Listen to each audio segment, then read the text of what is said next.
వచ్చినాకేద్దాం అవుతాడు.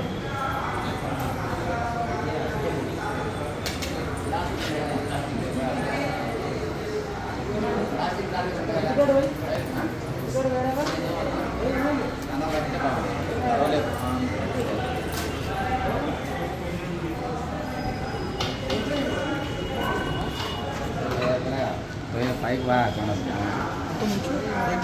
నుంచి పైకి తీసుకో.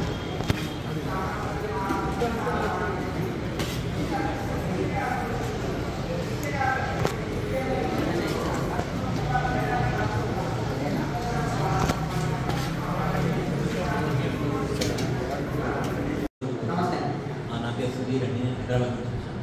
స్వామి, నాకు ఒక క్వశ్చన్ ఏంటంటే, ఈ వ్యాయామం చేసిన కొన్ని రోజులు చేస్తాను, కొన్ని నెలల నుంచి మన శ్వాస ప్రక్రియ ఒక స్టేజ్ వచ్చి ఆగిపోతుంది అనిపిస్తుంది. అది అంటే మనం ఏ విధంగా అయితే గాలి పీల్చుకుంటున్నామో అది సహజంగా చిన్నప్పటి నుంచి ఏదైతే మనం అలవాటు పడ్డామో అది ఒక స్టేజ్ వచ్చి ఆగిపోయి వేరే ఆస్పెక్ట్ ఇంకోటి అది బ్రీతింగ్ కంట్రోల్ చేస్తుందని నాకు అర్థమైంది మీరు క్వశ్చన్. అయితే ఇప్పుడు ఎంతకాలం నుంచి ప్రాణాయామం చేస్తున్నాం? నేను ఒక 2-3 సంవత్సరాలు మెడిసిన్స్ లో పనిచేస్తాను. నాకు ఆన్ అండ్ ఆఫ్ చేస్తున్నాను. మొన్న నాకు ఫీలింగ్ ఏం కలిగిందంటే నా శ్వాస ప్రక్రియ మొత్తం ఆగిపోయింది. ఇప్పుడు చాలా భయం వేసింది ఏంటంటే మనం ఏదైతే ఈ సంవత్సరం నుంచి గాలి తీసుకుంటున్నామో ఆ స్టేజ్ దాటాను. ఆ స్టేజ్ అంటే నేను యాక్చువల్లీ ఒక ఫ్యామిలీకి వెళ్ళి అన్ని శ్వాస గురించి వెతుక్కోవాల్సిన బాగా అనిపించింది. మీరు కంగారు చేస్తాను. అర్థమైంది మీ క్వశ్చన్, నాకు వివరిస్తాను. ఇప్పుడు కూడా అయితే కొన్ని ఏంటంటే మీకు క్వశ్చన్ వేయడానికి కూడా కొద్దిగా కష్టంగా ఉంటుంది. మేము అర్థం చేసుకోగలం ఈ పరిస్థితిని. అయితే శ్వాస కొత్త వాళ్ళకి అప్పుడే ఆగిపోదు, కానీ ఆగిన ఫీలింగ్ కలుగుతుంది, కానీ లోపల నడుస్తుంది. అది ఎట్లా అంటే ఒక నిమిషానికి ఒకటి స్లో నడిస్తే మనమే ఒకటి ముక్కు కడ పెట్టుకుంటే శ్వాస కనిపించదు. ఇప్పుడు మనం తపోకాలంలో ఉన్నాం అనుకోండి, మేము ఆలోచన చేస్తే శ్వాస ఆగిపోయినట్టుంది ఏంటిదని అంటే ఎరకలో ఉంటాం. మనం ఎరక ఉంటాం కాబట్టి ఈ శ్వాస ఇట్లా ముక్కాడి పెట్టుకుంటున్నాం చేతి అంటే ఎరకలో ఉన్నామని అంటాం. కానీ శ్వాస నెమ్మది నిమిషానికి 2 నిమిషాలకు ఒకటి లోన నడుస్తుంది. అప్పుడు ఏం చేస్తామంటే చూసుకుంటే శ్వాస నిలకడ చెందింది. అది ఎప్పుడో ఒక శ్వాస నడుస్తుంది, లోపల నడుస్తుంది. మంచి ప్రాణాయామం చేసినప్పుడు, డీప్ ప్రాణాయామం చేసినప్పుడు ఆ ఫీలింగ్ కలుగుతుంది. శ్వాస ఆగిపోయిన ఫీలింగ్ కలుగుతుంది. మనసు నిశ్చల స్థితి లభిస్తుంది. చాలా శాంతిగా అనిపిస్తుంది. ఇప్పుడు మీరు పరిగెత్తినప్పుడు స్పీడ్ బ్రీతింగ్ నడుస్తుంది. అప్పుడు చంచలంగా ఉంటుంది మనసు. ఇంట్లో బాగా కోపం వచ్చింది అనుకోండి ఎవరికైనా, బ్రీతింగ్ స్పీడ్ నడుస్తుంది, శరీరం ఊగిపోతుంది. అప్పుడు చంచలంగా ఉంటుంది మనసు. పరిగెత్తినప్పుడు కూడా బ్రీతింగ్ స్పీడ్ నడుస్తుంది, చంచలంగా ఉంటుంది మనసు. ఉదయం సాయంత్రాల్లో శ్వాస నెమ్మది నడుస్తుంది, మనసు ప్రసన్నంగా ఉంటుంది. అది ధ్యానానికి అనుకూలమైన సమయం ఉదయం సాయంత్రం. అలాగే మనం బాగా డీప్ ధ్యానం చేసినప్పుడు, మంచి చక్కగా నిశ్చల ధ్యానం చేసినప్పుడు కూడా శ్వాస నెమ్మది నడుస్తుంది, మనసు ప్రసన్నంగా ఉంటుంది అన్నమాట. ఈ శ్వాస మీదనే మన మనసు ఆధారపడుతుంది. శ్వాస నెమ్మది నడిస్తే మనసు ప్రసన్నంగా ఉంటుంది. శ్వాస చంచల స్థితిలో ఉన్నప్పుడు మనసు చంచల స్థితిలో ఉంటుంది. అందుకనే ఇప్పుడు మీకు బాగా కాళ్ళలో నొప్పి తిమ్మిళ్ళు వచ్చాయనుకో ఏం చేయాలి? మహాముద్ర ఒక సెట్ వేయండి. మహాముద్ర ఒక సెట్ వేస్తే శరీరం ఫ్రీ అవుతుంది.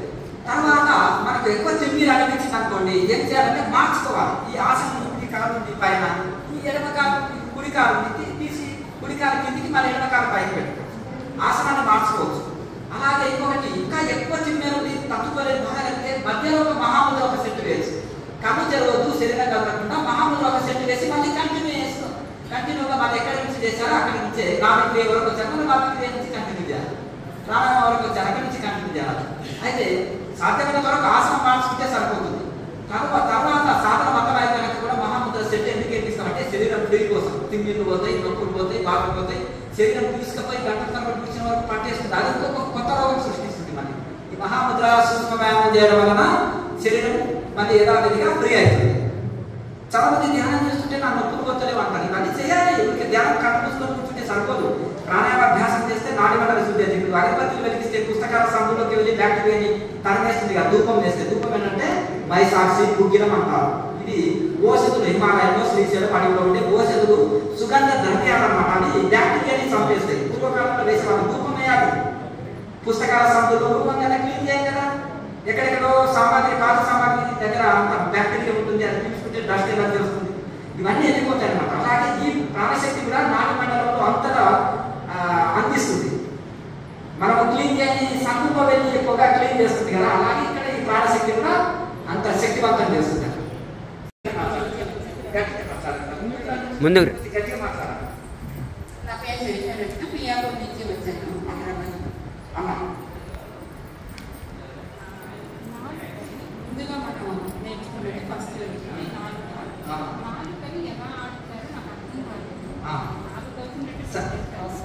ఒకసారి మంచిది. ఇప్పుడు యొక్క మొదటిది తామబేకరే కదా, నాకు సరిగ్గా అర్థం కాలేదు అన్నది అమ్మగారు. అయితే మీరు ఏం చేస్తారంటే ప్రాక్టికల్ వీడియో మనకి ఏఎంసీ ఛానల్లో ఉంది, అది ముందు పెట్టుకొని ఒక నెల రోజులు బాగా ప్రాక్టీస్ చేయండి. నేను చెప్తాను. అయితే ఈ యొక్క 3-4 ఎక్సర్సైజులు ఉంటాయి, 4 సంబంధించినవి. ఇవి చేసిన తర్వాత చక్రస్మరణ, మహాముద్ర, నాగక్రియ, ప్రాణాయామం, జ్యోతిముద్ర, వర్షం ఉంటాయి. ఇవన్నీ చేసి ధ్యానం చేయాలి. రోజు ప్రాక్టికల్ ఒకసారి చేశారంటే మీకు ఆదాయం కాదు. మొదటిది పైన చిరిగినట్టుగా ఇలా ఈ విధంగా ఉంటే బట్ట పెట్టేటప్పుడు మట్ట పెట్టుకొని లోపలికి లాక్ వేసుకోవాలి. అర్థం చేసేదండి, అర్థం చేసిన ప్రాణాయామ అభ్యాసం బాగా చేయాలి. అలా ఈ యొక్క ఇది చేసిన తర్వాత చక్రస్మరణ, మహాముద్ర ఇవన్నీ రెగ్యులర్గా ప్రాక్టికల్ వీడియో పెట్టుకొని ముందర పెట్టుకొని రోజు ప్రాక్టీస్ చేయండి. తర్వాత క్వశ్చన్స్ ఆన్సర్స్ వీడియో కూడా ఉంటాయి, ప్లేలిస్టులోకి వెళ్తే అది చూసి ప్రాక్టీస్ చేసుకోండి.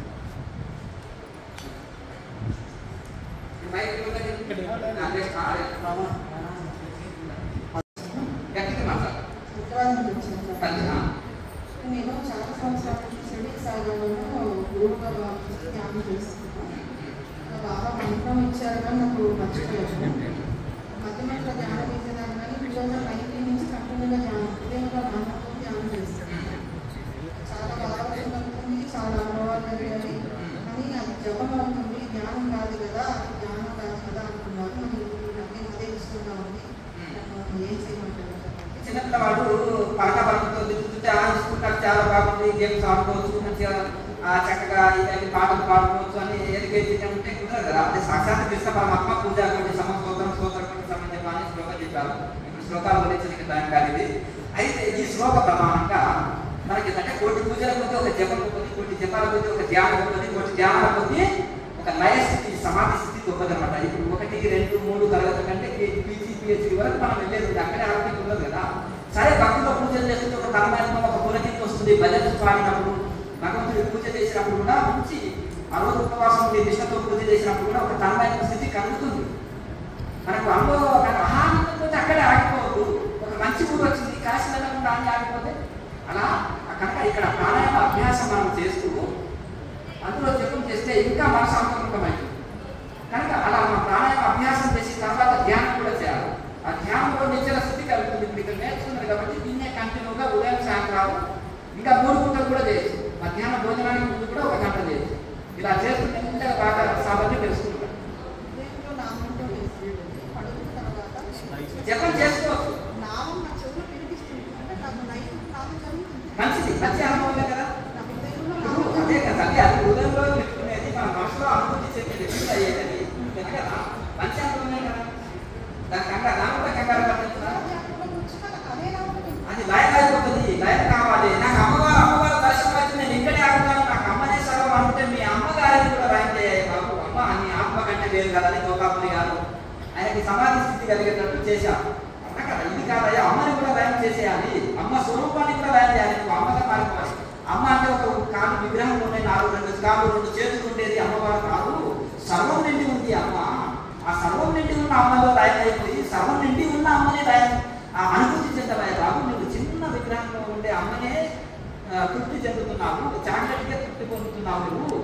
అర్థమైంది కదా? ఈ చాక్లెట్లు ఇప్పించే స్థితికి వెళ్ళు అని పిల్లవాడిని మనం స్కూల్కి పంపినట్టుగా అట్లా అక్కడే ఆగకూడదు, ఇంకా ముందుకు వెళ్ళాలి. ఇంతవరకు చెప్పాం కదా, పూజల కంటే స్తోత్రం జపం ఇట్లా ఒక్కొక్క దానికి లయ స్థితి వరకు వెళ్ళాలి, సమాధి స్థితి వరకు వెళ్ళాలి. చేస్తుంటే ముందుకు వెళ్ళగలరు. మీరు ఎక్కడి నుంచి వచ్చారు? మీరు పరిచయం చేసుకుని హైదరాబాద్ నుంచి వచ్చాను స్వామిజీ. 3-4 months నుంచి చేస్తున్నాను సాధన. కానీ ప్రాణాయామం విషయంలో నాకు ఎప్పుడు సందేహం ఉంటుంది. ప్రతిరోజు ఏదో కొత్తదనం.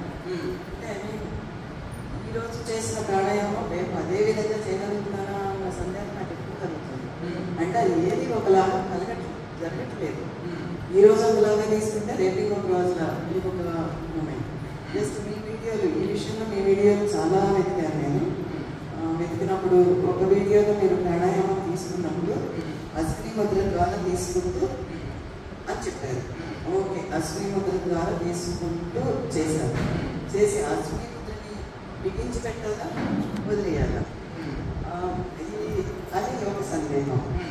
అది ఆ సందేహం నేను డౌట్ అడిగి నేను మెసేజ్ పెట్టి క్లారిఫై చేస్తుంటే అశ్విని ముద్ర ద్వారా తీసుకోవాలి, తీసుకున్నది కంటిన్యూ చేయాలి అని వచ్చింది సమాధానం ఇస్తాను. సో అట్లా తీసుకుంటే కూడా అది అది ఒకటి అట్లాగే ఆ సందేహం అలాగే ఉంది. అది ఆ ముక్కని బిగించి పెట్టాలా చివరి ద్వారా వెళ్ళాలి. సరే, మీ పరిస్థితి నాకు అంటే క్వశ్చన్ నాకు అర్థమైంది. ఒక ముక్కలు అడిగితే చెప్తాం. అయితే ఇప్పుడు ఒకటి ఏంటంటే సాధన చేసేటప్పుడు మనము ఈ యొక్క ఎడమ మడమని మడద్వారాన్ని లాక్ చేసినప్పుడు దాన్ని అశ్విని ముద్ర అంటాం.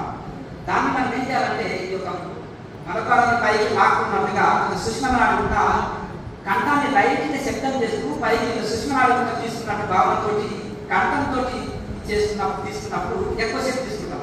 మనం 2 ముక్కలతో తీసుకున్నాం, ఎక్కువసేపు తీసుకోలేము, అంతేనా కదా. అదే తక్కువ శ్వాసని ఎక్కువసేపు తీసుకోవాలి. చాలా తక్కువ శ్వాసని ఎక్కువసేపు. ఒక బెలూన్లోకి నిండు గాలి ఉంది, మూత వదిలిపెట్టి ఒకటేసారి వెళ్ళిపోతుంది గాలి. కానీ అదే మూతని బిగించి లైట్గా వదులుతుంటే ఎక్కువసేపు వెళ్తుందా వెళ్ళదా. ఇప్పుడు ఒక టైర్ ఉంది, వాల్ తీస్తే ఒకటేసారి వెళ్ళిపోతుంది. అది సన్నం పంక్చర్ అయినప్పుడు ఎట్లా వెళ్తుంది, సన్నంగా వెళ్ళిపోతుంది కదా. అట్లా మనం తీసుకునేటప్పుడు వదిలేటప్పుడు అట్లా కంట్రోల్గా చేస్తుంటాం.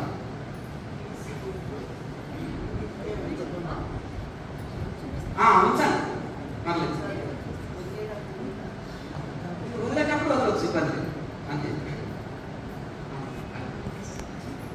తెలియక తీసుకున్నా రాత్రి పూట పడుకున్నప్పుడు జరిగిన లెగ్స్లోకే వెళుతుంది, ఊపిరితిత్తుల్లోకే వెళుతుంది శ్వాస. కానీ ఈ ప్రాణాయామం వలన, ఈ కుంభకం వలన, సహజ ప్రాణాన్ని స్తంభించడం వలన అదేం చేస్తుందంటే ఆ తీసుకున్న శ్వాసని ఇప్పుడు మీరు పొగ పెట్టి ఒక అగరబత్తిని బాగా ధూపం వేసి కిటికీలు అన్ని మూసినప్పుడు పొగ ఎక్కడెక్కడ రంధ్రం ఉంటే అక్కడ వెళ్ళిపోతుంది. పుస్తకాలలో సందులోకి కూడా పొగ వెళ్ళిపోతుందా, వెళ్ళిపోతుంది. అలాగే తీసుకున్న ప్రాణశక్తి కూడా మూసుకున్న నాడులో, మూతబడిన నాడులో కూడా వెళ్ళిపోతుంది. అది సుష్మనాలకు వెళ్ళి ముక్కులోని కానీ ముక్తికి దోబాయి అంటారు ఏమన్నా, అది రివర్స్లో సుష్మన నాడులోకి వెళుతుంది, కిందికి వెళ్ళిపోతుంది శ్వాస. అది రివర్స్లో బయటకు రాకుతుంది. అలా అది అలా ప్రాణాయామం చేయగా చేయగా చేయగా ఆ సుష్మన నాడు ఓపెన్ కోసమే మనం ఈ ప్రాణాయామం చేస్తున్నాం. సుష్మన ఓపెన్ అయినప్పుడు కుండని యాక్టివేట్ అవుతుంది, చక్రాల స్థితి, తద్వారా సమాధి స్థితి కలుగుతుంది. పైనుంచి ఇప్పుడు మనం తీసుకున్నప్పుడు కిందికే వెళుతుంది, కానీ అది మనం ఊర్ధ్వముఖంగా తీసుకున్నప్పుడు మనకు భావరహితంగా చేస్తున్నాం. అది కొంతకాలానికి సుష్మ నాడిలోకి ప్రవేశించి ఊర్ధ్వముఖమై ప్రవేశిస్తుంది శ్వాస. ఒకే టైం, ఒక స్టూడెంట్ ఒకే టైం, ఒక టీచర్ ఒకే టైం, అందరికి ఒకే టైం, ఒకే టైంలో గొప్ప గొప్ప కార్యాలు చేస్తున్నారు, మహత్తర కార్యాలు చేస్తున్నారు. వివేకానంద స్వామి జీవితం, మన జీవితం ఒకటే టైం టేబుల్, ఒకటే మైండ్, ఒకటే ఇది, ఒకటే శరీరం. కానీ ఆయన అంత గొప్ప కార్యాలు చేసిపోయాడు 9 years. మిగతా జీవితం ఏంటంటే చదువు, ఆశ్రమ సేవ, గురు సేవ, గురువు శిష్య సాంగత్యము, శాస్త్ర పఠన, ఇవన్నీ కలిసిపోయింది. కొంతకాలం 6 సంవత్సరాలు తపస్సు కలిసిపోయింది, 9 సంవత్సరాలు సమాజ సేవకు కలిసిపోయింది. మరి ఎంత ఇంత చిన్న టైంలో మహత్తర కార్యాలు ఎంత చేయగలిగారు. టైం టేబుల్, సమయం అనేది చాలా ఇంపార్టెంట్ ప్రతి జీవితంలో. కనుక ఒక టైం టేబుల్ ఏర్పాటు చేసుకుని దినచర్య ప్రకారం జీవితం సాగాలి. ఉదయం తెల్లవారుజామున 3 నుంచి 6 లోపల 1 గంట, సాయంత్రం 6 నుంచి 9 వరకు 1 గంట చేసుకోండి. ఇక ఇలా సమయపాలన చేయాలి. మధ్యాహ్నం అవకాశం ఉంటే భోజనాలు గంట ముందు. ఇంకొక రెండో ప్రశ్న ఆయన అడిగింది ఏంటంటే సాధన ఏ టైంలో చేయాలి అంటున్నాడు. ఫోన్ చేసిన తర్వాత 3 hours గ్యాప్ ఉండాలి. అయితే 3 hours గ్యాప్ ఇవ్వాలి. ఫోన్ చేసిన తర్వాత ఎంటీ స్టమక్ తోటి సాధన చేయాలి. ద్రవాహారం తీసుకుంటే 1 hour గ్యాప్ సరిపోతుంది. 2 క్వశ్చన్స్ ఆన్సర్ అవుతా. నెక్స్ట్ కూర్చోండి, గట్టిగా మాట్లాడాలి. అక్కడ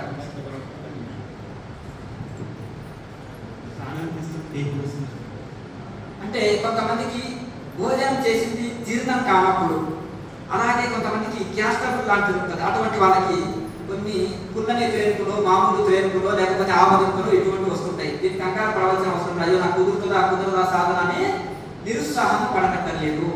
అప్పుడు ఏం చేయాలంటే మనము ఉదయం లేవగానే అన్నము బెల్లంని మిక్సీలో వేసుకొని ఒక టీ స్పూన్ అంతా తినివేసాం అనుకోండి, గ్యాస్ ట్రబుల్ ఉండదు, మలబద్ధక సమస్య ఉండదు, పొట్ట ఫ్రీ అయిపోతుంది. ఈ ఆవలింతలు తేనుకులు అనేది రాదు. ఈ పుల్లనే తేనుకులు ఎందుకు వస్తుంది అంటే మనకు తిన్నది జీర్ణం కానందుకు వస్తుంది. అది అటువంటి సమస్య పోతుంది.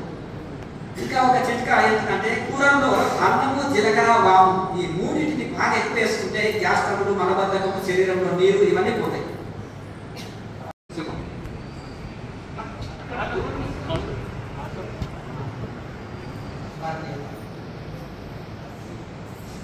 చిన్న వినపడండి. ఓన్లీ క్రియాయోగ సాధనకు సంబంధించిన సందేహాలు మాత్రమే అడగండి. భక్తికి సంబంధించినవి మీ వ్యక్తిగతమైన క్వశ్చన్స్ ఇప్పుడు ఏమి అడగండి.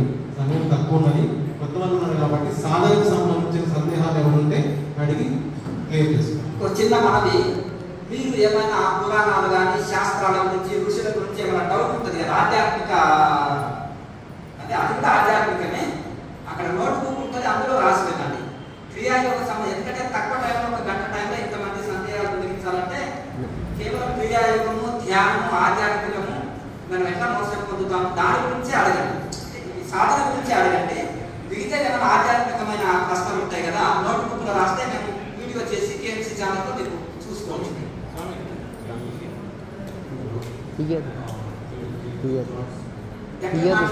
అందరికి జనరల్ అందరికి అవసరం ఉంటే క్వశ్చన్ మంచి ప్రశ్న, అందరి ప్రశ్న. ఎందుకంటే మనం ధ్యానం చేస్తున్నప్పుడు అనేకమైన పిచ్చి పిచ్చి ఆలోచనలు వస్తాయి. తర్వాత ఏమవుతుందంటే ఇంకా కొన్ని ఫ్యామిలీకి సంబంధించిన ఆలోచనలు వస్తాయి. అంటే మన సంకల్పాలు, మన కోరికలు, మన యొక్క కావలసిన అంటే మనకి ఏ సమస్య ఉందో ఆ సమస్యలు వస్తుంటాయి. ఇంకా కొంతకాలం ధ్యానం చేస్తుంటే మనసు చీకటిగానే ఉండిపోతుంది. అంటే అనుభవాలు ఏం రాదు, చీకటి ఉంటుంది. ఇంకా బాగా ధ్యానం చేస్తుంటే ఈ ఆలోచనలన్నీ ఆగిపోతాయి, చీకటే మిగులుతుంది. ఇంకా బాగా ధ్యానం చేసినప్పుడు మనకి ఇష్టమైన దేవి దేవతలు ఇటువంటి అనుభవాలు వస్తుంటాయి. అంటే ఎలా అంటే స్టార్టింగ్లో భౌతికమైన ఆలోచనలు వచ్చేటివి, తర్వాత ఆధ్యాత్మికమైన ఈ యొక్క అనుభవాలే వస్తుంటాయి. ఎందుకంటే మనము ఒక మురికి వస్త్రానికి సబ్బు పెడితే ఏమైతుంటుంది, మొత్తము బట్టలు ఉతికినప్పుడు మురికి అంతా పోతుంది, సబ్బు పెడుతున్నామనగా. అలాగే మనం కూడా ఇక్కడ ధ్యానం చేస్తున్నప్పుడు గత జన్మ సంస్కారం, ఈ జన్మ సంస్కారం అనేకమైన నెగిటివ్ ఆలోచనలు వస్తూ ఉంటాయి. అట్లని ధ్యానం ఆపరాదు. చాలా మందికి ఈ ఆలోచనలు వస్తున్నాయి, టైం వేస్ట్ పనేమో, ఇక నాకు ధ్యానం కుదిరేటట్టు లేదని వదిలేస్తారు. ఇది మన డౌటే కాదు, అర్జునుడికి కూడా సేమ్ ఇలాంటిదే వచ్చింది. ఆ వాక్యాల్లో కృష్ణ అనేకమైన ఇప్పుడు గాలిని చేతిలో పట్టుకున్నట్టు మనసుని నిలబలేము కదా, మరి ఊరికి ఆలోచనలతో ధ్యానం చేస్తే ఇక్కడ సుఖం లేదు అంటే ధ్యాన సుఖం ఇక్కడ పొందుతలేము, ఇంకా పైలోకాల్లో ఇలా సుఖం పొందుతాము, ఇది టైం వేస్ట్ పని కదా అని స్వయంగా అర్జునుడు అడిగిన ప్రశ్ననే. పుణ్యకార్యం చేసిన వాళ్ళు ఎవరికి ఇది కాదు. మనసు తెలిసినట్టే కొన్ని విషయ వాసనలు, ఆలోచనలు, అంటే నేను కారు కొనాలి, బిల్డింగ్ కొనాలి, లగ్జరీ జీవితం గడపాలి, లేకపోతే ఎన్నెన్నో భోగ విలాసమైన ఆలోచనలే రాబోతుంది. అయితే ఇవేం చేస్తాయంటే ఈ కోరికలు ఉన్న వాళ్ళు వచ్చే జన్మలు ఏం చేస్తారంటే ధ్యానం చేస్తున్నారు కనుక ఒక కోటీశ్వరుడు పుట్టి కోరికలన్నీ తీర్చుకుంటారు. తర్వాత ఏం చేస్తారంటే బుద్ధుడు లాగా రాజుడు చిన్నప్పుడే సన్యాసి అవుతాడేమని చిన్నప్పుడే పెళ్లి చేశాడు, కోటగొడలో సకల భోగాలు అనుభవించాడు. ఆయనకు వైరాగ్యం పుట్టింది. తర్వాత ఏం చేసిండు, వెంటనే ఆధ్యాత్మిక జీవితమే గడిపాడు. అంటే ఇక్కడ ఇందులో ఏం చేయాలని తెలుసుకున్నాడు. అలాగే వీళ్ళ ఆలోచనలు కూడా ఏంటంటే ధ్యానం చేయగా ఇందులో ఏం లేదని తెలుసుకుంటాడు ప్రపంచంలో. మళ్ళీ వచ్చే జన్మలో తెలుసుకుని వైపు అంటారు. కాకపోతే ఇప్పుడు వచ్చిన ఆలోచనలు కంట్రోల్ చేయాలంటే ఏంటంటే రాయల భాష కూడా అంటారు, మీకు తెలిసి తెలియక చిన్న చిన్న బ్యాడ్ హ్యాబిట్స్ ఉంటాయి. కొంతమంది సిగరెట్, గుట్కా, వైన్ తాగడం ఇటువంటి ఉంటాయి బ్యాడ్ హ్యాబిట్స్. కొంతమంది చిన్నపిల్లలు జంక్ ఫుడ్స్ విపరీతంగా తింటారు. కానీ ఆ చిన్న పిల్లలే తల్లిదండ్రులు ధ్యానం చేస్తుంటే పిల్లలు కూడా ధ్యానం చేస్తున్నారు. అంటే ఆ పిల్లలను చూస్తే తల్లిదండ్రులు రోజు ధ్యానం చేస్తున్నారని మనం కనుక్కోవచ్చు. చక్కగా తల్లిదండ్రులను చూసి పిల్లలు బాగవుతారు కనుక పిల్లలు ఆధ్యాత్మికంగా మారాలంటే తల్లిదండ్రులు తప్పకుండా సాధన చేయాలి. ఆధ్యాత్మిక పిల్లల్ని కూడా క్లాసుకు తీసుకురావాలి. కనుక అలా మనము తెలిసి తెలియక కొన్ని మనకు అనేకమైన ఆలోచనలు, అనేకమైన ఇవి ఉన్నప్పటికీ సాధన చేయగా సబ్బు పెడుతుంటే వస్త్రానికి మురికిపోయినట్టు మనసులో ఉండే మాలిన్యము అంత వెళ్ళిపోయి మనసు శుద్ధి అవుతుంది. అద్దం ఉంది, అద్దంనే చూస్తున్నాము, మనము సరిగ్గా మన ముఖం కనిపించదు. ఎందుకు? దాని మీద దుమ్ము ఉంది. ఆ దుమ్ముని శుద్ధంగా తుడిచి వేస్తే మనం చక్కగా చూసుకోగలుగుతాం అద్దంలో. కానీ ఈ చిత్తంలో కూడా గత సంస్కారాల వలన దైవాన్ని అనుభూతి చెందలేకపోతున్నాం. ఆ అర్థాన్ని శుద్ధంగా చూసినప్పుడు మనం ముఖంని చక్కగా చూసుకోగలము. సూర్యుని చూడాలంటే మేఘాలు దొరికితే చక్కగా చూడగలుగుతాం. వర్షాకాలంలో మేఘాలు ఉన్నప్పుడు సూర్యుడు కనిపించడు. అలాగే ఆత్మ సూర్యుడు లోపల ఉన్నాడు. ఆత్మని అనుభూతి ఎందుకు చెందలేకపోతున్నాం అంటే మాయ ఆవరణ పొరాలు ఉంటుంది. అది తొలగడానికినే సాధన. ఇప్పుడు మీ మనసులో ఏ ఆలోచన లేకుండా దైవమే లేదు, ఇంకా ధ్యానం అక్కర్లేదు. మీకు ఆ ధ్యానం కోసం ప్రయత్నంలో వస్తుంది. దాన్ని లెక్క పెట్టకుండా నిరంతరం సాధన చేస్తూ పోతుండాలి. కొన్ని రోజులకి ఈ ఆలోచనలన్నీ పోయి చక్కటి దైవ అనుభూతి కలుగుతుంది. ఒకరు అడిగే ప్రశ్న సేమ్ ప్రశ్న వేరే వాళ్ళు అడిగారు. అట్లా ఒకరి తర్వాత ఒకరు అడిగి తెలుసుకొని వెళ్ళండి.